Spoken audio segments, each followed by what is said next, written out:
नमस्कार दर्शक बंधु आपको मु पुणी थे स्वागत करुच्ची उड़िया टीवी यूट्यूब चैनल रे। आज आपण जो टॉपिकटा रही से टॉपिक हूँ सुभद्रा योजना को नहीं। बर्तमान देखो माननीय उपमुख्यमंत्री प्रभाती परिड़ा सुभद्रा योजना को नहीं बहुत बड़ा गोटे परिवर्तन करते जहाँकि सुभद्रा योजनार जो नियम रही से नियम किसी नुआ परिवर्तन करते। परिवर्तन द्वारा समस्त महिला माने जहाँकि सुभद्रा योजना अधीन टंका पाइपारे। तेबे आउ क्यों माने सुभद्रा योजना अधीन टंका पाइपारे ता सहित माननीय उपमुख्यमंत्री एने आउ कौन घोषणा करछंती जहाँकि आपने वीडियो माध्यम पूरा डिटेल जानीपारे। से भिडटी को शेष पर्यंत देखंतु। ता पूर्व वीडियो को गोटे लाइक कर दिंतु एवं जो मैंने चैनल को सब्सक्राइब करना चैनल को सब्सक्राइब कर दिंतु।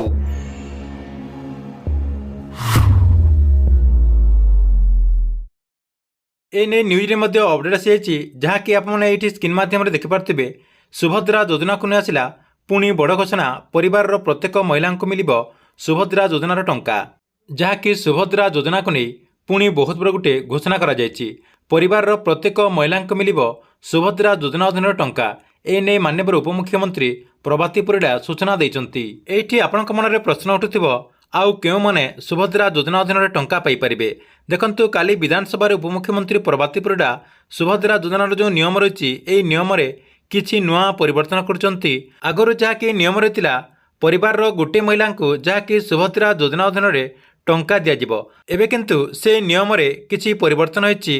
परिवार प्रत्येक महिला को सुभद्रा योजना अधीन टंका दिज्व जेमितिक आपणकर परिवार जदि 3 ରୁ 4 जन जदि योग्य हिताधिकारी रही जहाँकि योग्य महिला रही से आपणकर जो सुभद्रा योजना रही यही सुभद्रा योजना अधीन टंका पाइपारे।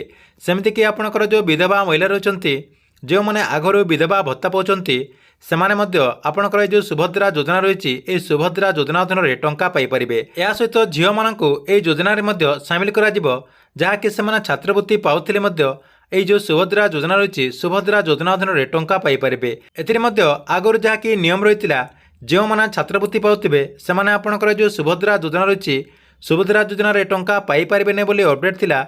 एबे किंतु राज्य सरकार से नियम परिवर्तन करछंती जो मैंने छात्रवृत्ति पाउचंती आउ सेमाने जदि योग्य अटंती सुभद्रा योजन टंका पाइबा पई आपणकर जो मानदंड रही से मानदंड रे जोचंती जदि सेमाने आपणकर जो सुभद्रा योजना रही सुभद्रा योजना अधीन टंका पाइपारे। या सहित जो मैंने सुभद्रा योजना पई आवेदन करेंगे केमिति आपने से फॉर्म टी को आपने निर्भुल भाव में आवेदन करेंगे से आमर ये चैनल रे आउ गोटे वीडियो रही जहाँकि आपने से वीडियो देखिके आपणकर जो फॉर्म रही फॉर्म टी को निर्भुल भाव में फिलअप करेंगे।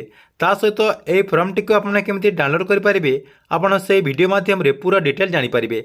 से थरटीए आपने से वीडियोटी को देखी दिंतु।